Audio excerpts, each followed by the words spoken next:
Assalamualaikum warahmatullahi wabarakatuh. Selamat sore anak-anak. Apa kabar kalian hari ini? Apakah kalian sudah siap untuk kuliah hari ini? Nah, untuk materi ini merupakan kelanjutan dari materi berikutnya. Materi sebelumnya tentang ukuran epidemiologi.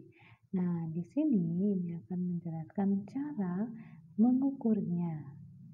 Yang pertama itu kan ukuran dari frekuensi penyakit. Itu tadi ada rasio. Nah, rasio itu diambil dari dua bilangan yang di situ itu pembilang dan penyebutnya itu berbeda. Nah, di sini terlihat bahwa angka A itu akan berbeda dengan B. Misalkan di sini rasio jenis kelamin, berarti misalkan A ini adalah angka anak laki-laki per B anak perempuan, berarti rasio jenis kelamin laki-laki banding perempuan. Nah, kemudian proporsi itu angka A itu merupakan bagian dari A plus B. Sama ya. Nah, kemudian yang rate itu sama seperti proporsi, hanya ada kali waktu atau dalam waktu. Lanjut, berdasarkan riwayat alamiah penyakit, kejadian penyakit itu ada istilah insiden dan ada istilah prevalen. Insiden itu diukur berdasarkan insiden kumulatif dan ada juga laju insiden.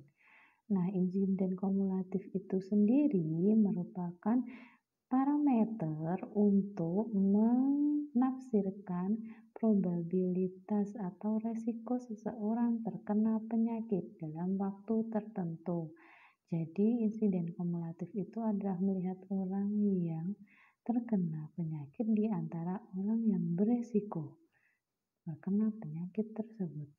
Nah, angka CI itu ada pada kisaran 0 sampai 1 dengan periode jam, bulan, dan tahun.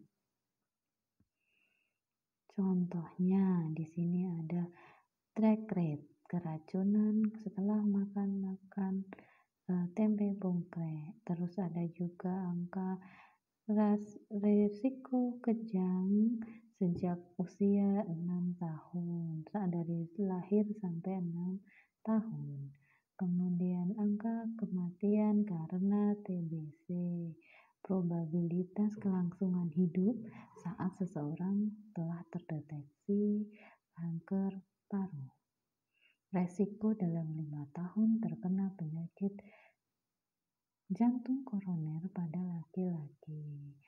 Nah, kegunaan CI itu untuk apa sih? Yaitu untuk mengukur laju insiden dalam mempelajari penyebab penyakit untuk mengetahui populasi beresiko yang akan mengalami akibat lanjut, untuk mengetahui kelompok yang memerlukan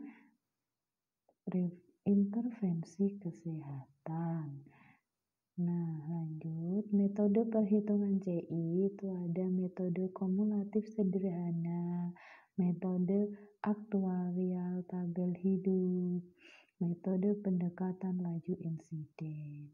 Nah, pemilihan metode itu tergantung dari lama suatu subjek penelitian itu beresiko, sifat rancangan studi, misalkan studi cohort, studi case control, kemudian sifat populasi studi, kemudian kemampuan peneliti mengontrol atau mengamati subjek.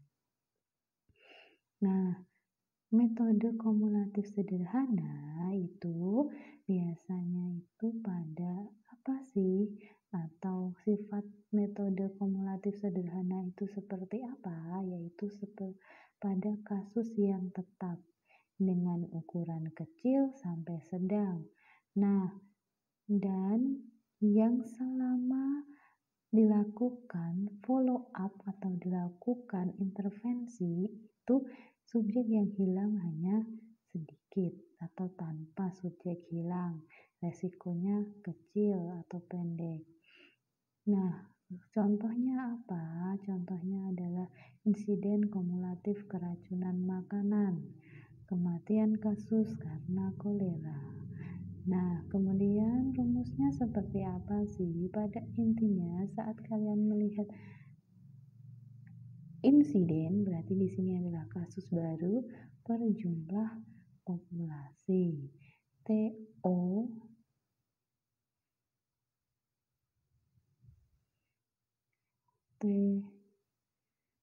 T0 sampai T itu merupakan waktu atau periode waktu dari T0 sampai T. Beresiko itu seperti apa? Beresiko itu adalah saat seseorang belum terkena penyakit itu dan saat seseorang tidak mengalami imunitas atau dia tidak melakukan vaksinasi agar dirinya tidak terkena penyakit itu. Kemudian ada organ yang dalam keadaan baik, masih dalam keadaan hidup dan dalam penjangkauan pengamatan atau peneliti.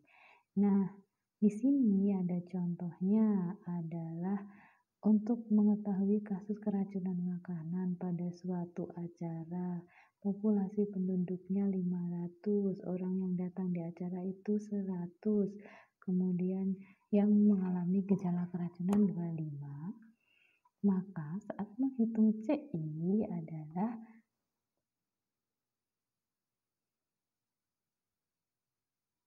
ini, jumlah orang yang terkena per jumlah yang berisiko atau datang dalam acara tersebut. Maka tingginya CI itu adalah 0,25 dalam seharinya. Nah, metode aktuarial itu apa sih? Yaitu ditetapkan pada suatu kohort yang tetap berukuran sedang sampai besar, waktunya sedang sampai lama. Data yang dibutuhkan untuk memakai metode ini adalah kapan subjek itu masuk, kapan subjek keluar, kemudian menafsirkan resiko, tujuannya adalah untuk menafsirkan resiko kematian, menafsirkan insiden penyakit. Nah, rumusnya seperti apa? Rumusnya adalah insiden jumlah insiden pada waktu J per N ini adalah subjek dari waktunya dia per awal dia masuk, kemudian ini saat jumlah subjek yang keluar dikurangi dibagi 2, ini untuk melihat rata-rata pesertanya atau populasinya. Metode laju insiden itu untuk ukuran sedang sampai besar, bersifat dinamis, periode penelitiannya bersifat panjang. Laju insiden itu merupakan proporsi antara orang yang menderita penyakit dan jumlah orang dalam resiko dalam waktu lamanya dia beresiko. Contohnya adalah kecepatan terjadinya morbili atau cacar air dalam satu kelas yang berisi 35 murid, karena penyakit ini akan mudah menyebar gitu ya. Sedangkan ukuran untuk prevalensi itu apa sih? Yaitu proporsi individu yang berpenyakit dalam suatu populasi tertentu.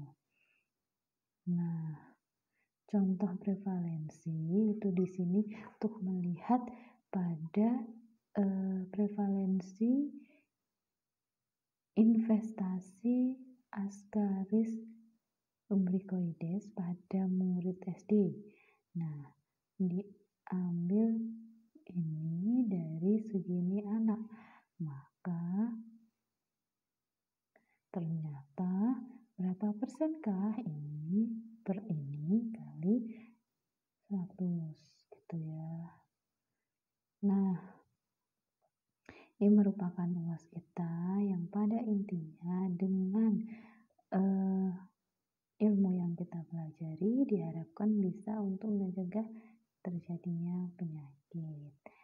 Sekian presentasi hari ini. Jika ada pertanyaan, kita diskusikan.